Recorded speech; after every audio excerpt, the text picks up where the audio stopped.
Hello students. आज हम लोग वसंत पाठ्य पुस्तक हिंदी का जो 6th क्लास के लिए आप लोगों के लिए है उसका पहला पाठ कविता के रूप में वह चिड़िया जो, इस शीर्षक से जो आपकी कविता है इसी को हम लोग पढ़ेंगे। इसको कवि केदारनाथ अग्रवाल ने लिखा है। केदारनाथ अग्रवाल मूलतः प्रकृति के कवि हैं, किंतु प्रकृति का कवि होने के बावजूद कोई भी कवि जो लिखता है उसमें मनुष्य के साथ उसका संबंध स्थापित करके ही लिखता है। देखने में बात छोटी लगे किंतु उनका कथ्य कहीं और होता है।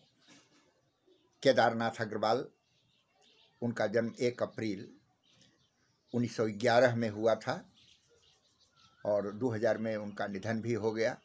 किंतु उन्होंने प्रकृति को इंगित कर जो रचनाएं लिखी हैं उन रचनाओं का आज भी महत्व है। आप देख रहे हैं आपके पाठ्य पुस्तक में यह है। कवि की सबसे बड़ी विशेषता यह होती है कि कम शब्दों में संकेत के माध्यम से मानव मूल्यों को वे स्थापित करते हैं। मनुष्य के जीवन के लिए जो आवश्यक है उसकी चर्चा करना ही कवि का अभिष्ट होता है। यहाँ वह चिड़िया जो आप देखते हैं, वह चिड़िया जो, आपको लगता है ना कि जो के बाद कुछ और होना चाहिए, और वही जो के बाद जो होना चाहिए वही समूची कविता में है। कविता 3 अनुच्छेदों की है और तीनों अनुच्छेद में वह चिड़िया जो, जैसे मैं अगर कहूँ वह विद्यार्थी जो, तो वह विद्यार्थी जो के बाद आपको लगता है ना कि वह विद्यार्थी जो वर्ग में आगे बैठा हुआ था, वह विद्यार्थी जो बहुत शैतानी करता है, वह विद्यार्थी जो पढ़ने में बहुत अच्छा है, अर्थात जो के बाद चाहिए। और वही इस शीर्षक की सार्थकता है कि वह चिड़िया जो, क्या, मैं एक बार इस कविता को पढ़ देता हूँ, आपको उसका उत्तर मिल जाएगा। वह चिड़िया जो चोंच मारकर, वह चिड़िया जो चोंच मारकर दूध भरे जुंडी के दाने रुचि से रस से खा लेती है। वह छोटी संतोषी चिड़िया नीले पंखों वाली मैं हूं, मुझे अन्न से बहुत प्यार है। वह चिड़िया जो कंठ खोलकर बूढ़े वन बाबा के खातिर रस उड़ेल कर गा लेती है। वह छोटी मुँह बोली चिड़िया नीले पंखों वाली मैं हूँ, मुझे विजन से बहुत प्यार है। वह चिड़िया जो चोंच मारकर चढ़ी नदी का दिल टटोल कर जल का मोती ले जाती है। वह छोटी गर्बीली चिड़िया नीले पंखों वाली मैं हूँ, मुझे नदी से बहुत प्यार है। आप देख रहे हैं ना, 3 स्टेंजा में है और 3 में 3 महत्वपूर्ण बातें हैं। शब्द बिल्कुल सरल हैं, आप कहीं कोई कठिन शब्द नहीं है। अगर आपके लिए जुंडी शब्द नया लगता हो, लेकिन वह जुंडी शब्द भी केवल जानने के लिए है। ज्वार को हम लोग जुंडी कहते हैं, ज्वार के पौधों को आपने देखा है।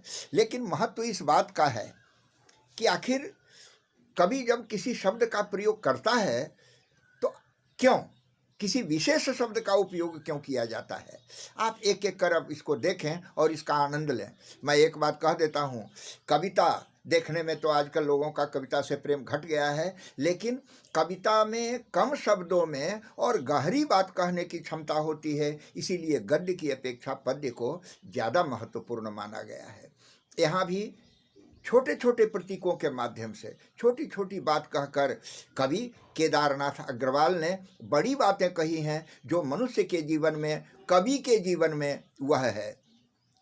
आप यहाँ देखें, वह चिड़िया जो, पहले स्टेंजा में कैसी चिड़िया है, चोंच मार कर दूध भरे जुंडी के दाने, दूध भरे जुंडी के दाने। ज्वार में जब दूध भरा हुआ हो, आप देखते हैं ना ज्वार में, आप लोग भुट्टा भी देखते हैं तो भुट्टे में भी जब शुरू नया नया वो होता है तो उसमें दूध रहता है, जिसको हम लोग भून कर खाते हैं, वो मिठास उसमें होती है। तो ये दूध शब्द है, दूध भरे, उसमें अभी दूध भरा हुआ है, ज्वार का है, जुंडी के दाने। और रुचि से रस से, खाना तो हम लोग खाते हैं, लेकिन कभी कभी ऐसा है खाते हैं लेकिन उसमें रुचि नहीं होती है, हमारी खाने में रस नहीं मिलता है हमको। लेकिन यहाँ यह छोटी चिड़िया रुचि से खा रही है, रस लेकर खा रही है। ये महत्वपूर्ण है। महत्वपूर्ण इसलिए क्योंकि केवल खा नहीं रही है बल्कि रुचि से खा रही है, रस लेकर खा रही है। वह छोटी संतोषी चिड़िया, एक शब्द और यहाँ संतोषी है। चिड़िया संतोषी क्यों है भाई? इसलिए चूंकि मेवा मिष्टान्न से उसको जरूरत नहीं है। ज्वार जो साधारण अनाज है उसको खाकर भी वह संतुष्ट हो जाती है।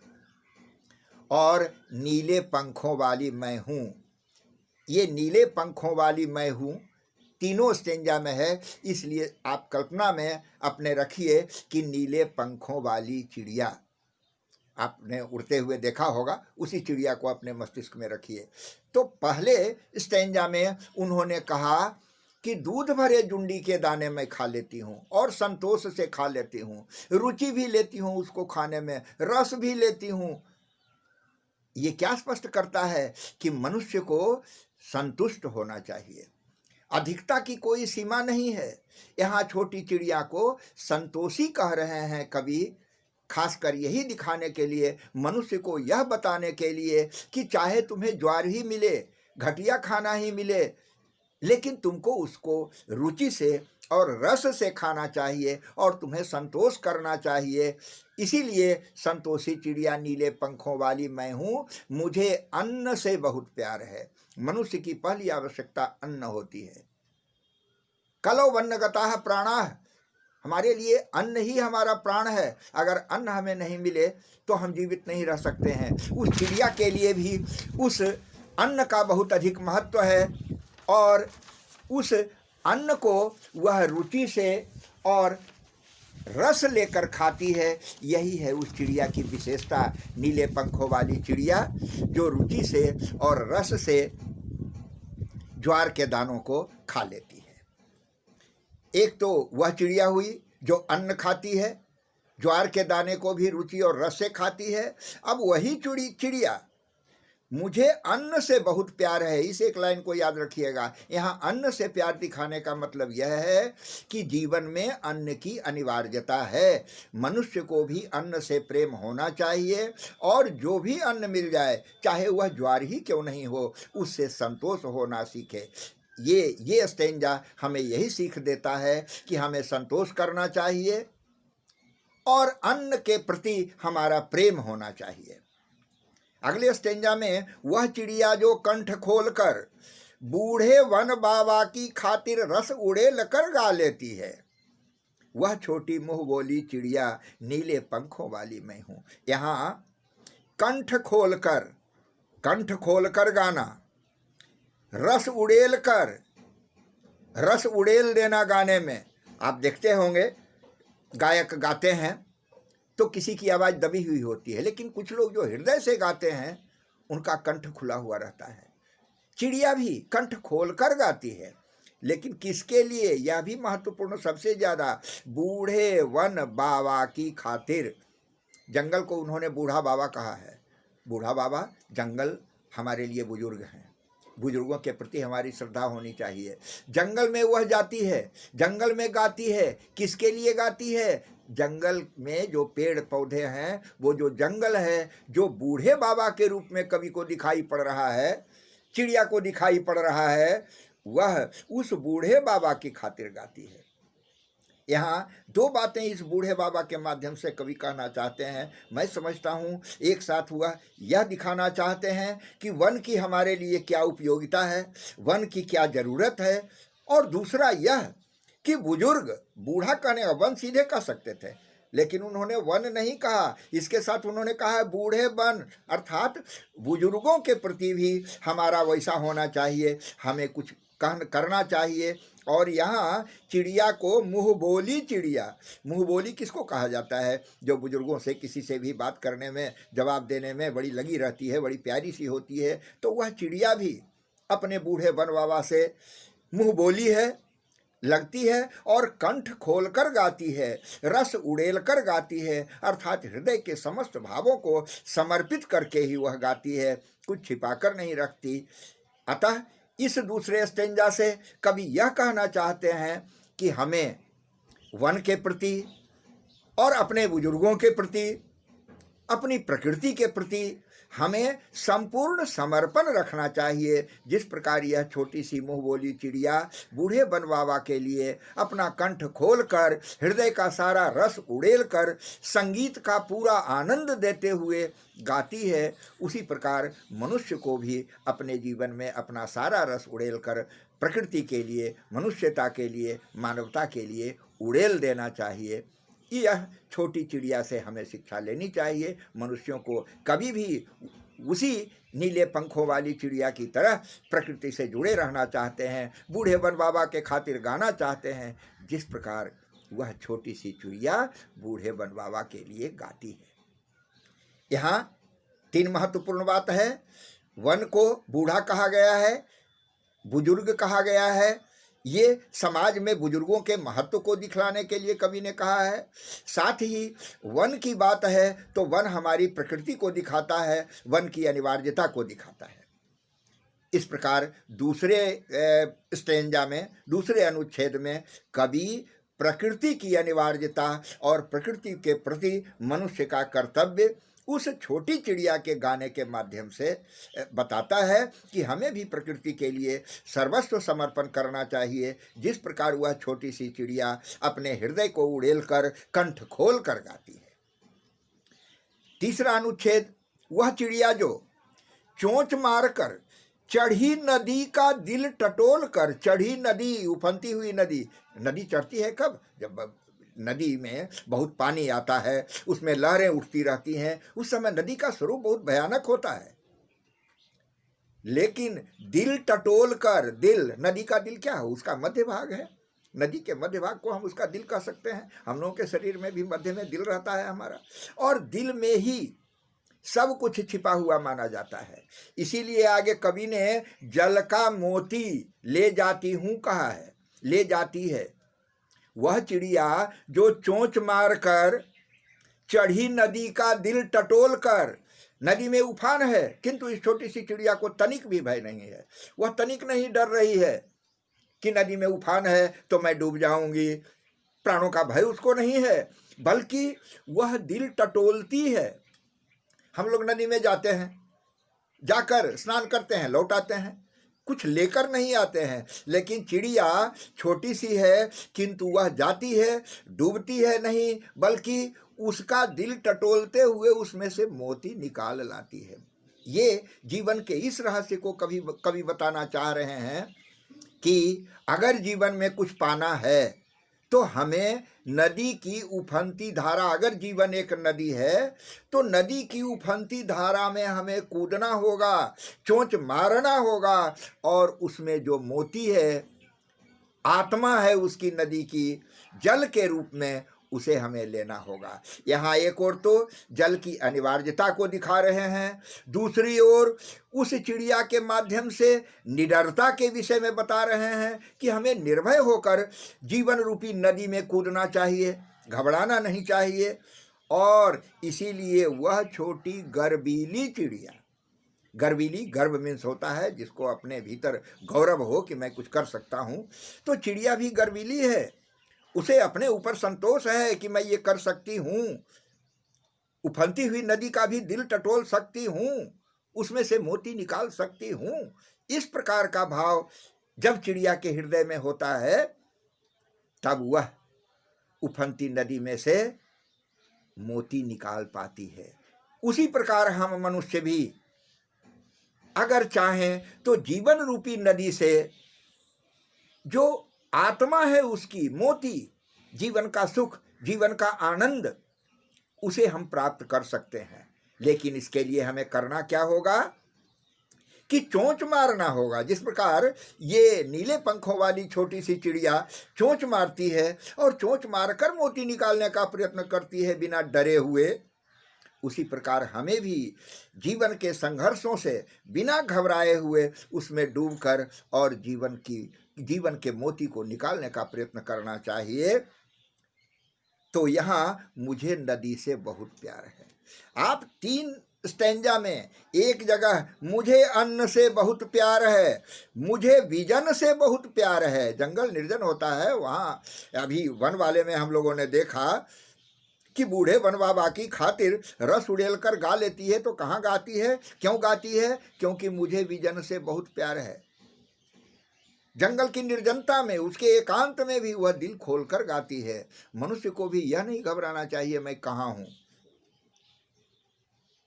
और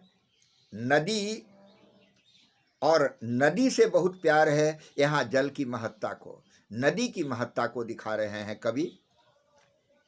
अतः हम लोग यह कह सकते हैं कि वह चिड़िया जो कविता के माध्यम से केदारनाथ अग्रवाल जी ने हमें जीवन की शिक्षा दी है। छोटी चिड़िया है, छोटी चिड़िया कमजोर होती है, लेकिन ये कमजोर बिल्कुल नहीं है। इसमें साहस है, जीवन रस को लेने की इच्छा है, क्षमता है, और देने की भी इच्छा है। अन्न के रूप में वह ज्वार, दूध भरे ज्वार को लेती है अपने जीवन के लिए, जीवन रक्षा के लिए, और उसको उसका रस लेती है, रुचि से खाती है। समूचे में हम यह पाते हैं कि मनुष्य जीवन के मूल्यों को कवि ने सरल शब्दों में, गहरे अर्थों में व्यक्त किया है। आपसे जो विशेष रूप से इसमें ध्यान देने योग्य है उसमें यही है कि जुंडी के दानों को दूध भरा कहा गया है, क्योंकि वह छोटी चिड़िया है। छोटे बच्चों को जिस प्रकार दूध की ज़रूरत होती है, उसी प्रकार उसको भी, उसकी चोंच भी अभी कमज़ोर होगी, तो दूध भरा जो दाना होता है वो दूध उसको मिल रहा है बचपन के रूप में। लेकिन अन्न से उसे प्यार है, अन्न की आवश्यकता है, इसलिए वो खाती है। यहाँ रुचि से और रस से को आप याद रखिएगा, वह अनमने भाव से नहीं खाती है, बल्कि उसमें रस लेती है। हमें भी जीवन का आनंद लेना चाहिए, चाहे वो जैसा भी मिले वैसा उसको आनंद पूर्वक और रुचि पूर्वक लेना चाहिए। गाने की बात हुई, ये समर्पण की बात हुई। बूढ़े वन बाबा की खातिर गा रही है, क्योंकि इसे विजन से प्यार है, निर्जन स्थान से प्यार है। जंगल में जाती है, बूढ़े बाबा के लिए गाती है। जंगल, चूँकि जंगल से उसको जीवन मिलता है, जंगल के पेड़ पर वह घोंसला बनाती है। जंगल से हमें बहुत कुछ प्राप्त होता है, इसलिए हमारा भी कर्तव्य है कि हम भी प्रकृति के प्रति अपना समर्पण भाव दें, गाएं उसके लिए। जिस प्रकार चिड़िया गाती है, हम भी प्रकृति की रक्षा करने के लिए अपना योगदान दें। इस तरह ये दूसरे स्टेंजा में प्रकृति की उपादेयता, प्रकृति की जरूरत और प्रकृति के प्रति हमारे समर्पण भाव को प्रकट करने के लिए कवि ने छोटी चिड़िया के माध्यम से उसको मुंह बोली कहा है कि जिस प्रकार बूढ़े वन बाबा से चिड़िया का संवाद होता है, उसी प्रकार हमारा भी प्रकृति से सीधा संबंध होना चाहिए। और तीसरे पद में नदी के माध्यम से उन्होंने जल की अनिवार्यता के साथ साथ गहराई में डूबकर, बिना डरे हुए, निर्भीक होकर जीवन के मोती को प्राप्त करने की प्रेरणा दी जा रही है। बड़ी ही सारगर्भित कविता यह थी। मेरा विश्वास है आप लोग इसके अर्थ को भी और इसके भाव को भी समझ चुके होंगे। मन में यही ध्यान रखेंगे कि कविता से अर्थ खींचना पड़ता है, अर्थ देखना पड़ता है। कवि सरल शब्दों में, कम शब्दों में कुछ कह जाते हैं, लेकिन उनके कहने का तात्पर्य क्या है, उनका इशारा किधर है, इसको समझना हमारा काम है। इसलिए कवि को आप छोटी चिड़िया, नीले पंखों वाली छोटी चिड़िया के रूप में देखिए। जो वह नीले पंखों वाली चिड़िया से करवा रहे हैं, समझिए मनुष्य के लिए, अपने लिए वह वही आदर्श बता रहे हैं। अतः इस कविता में मूल रूप से मनुष्य के गुणों को ही इंगित किया गया है कि मनुष्य में क्या गुण होना चाहिए, अन्न के प्रति उसका कैसा व्यवहार होना चाहिए, किस प्रकार अन्न से संतुष्ट उनको होना चाहिए। क्योंकि यहाँ संतोषी चिड़िया, दूसरे में मुँह बोली चिड़िया और तीसरे में गर्वीली चिड़िया, ये सारा स्थापित करने का है कि जब वह अन्न खाती है और संतुष्ट हो जाती है तो वह संतोषी चिड़िया हो जाती है। जब वह वन बाबा के लिए गाती है तब वहाँ वह मुँह बोली चिड़िया होती है, और जब वह नदी, उफनती नदी से भी मोती खींचने का साहस करती है तो वह गर्वीली चिड़िया हो जाती है। ये सारा वाक्य महत्वपूर्ण है और आप इस पर ध्यान देकर इसको पढ़ेंगे बार बार तो आपको इसका आनंद मिलेगा। धन्यवाद।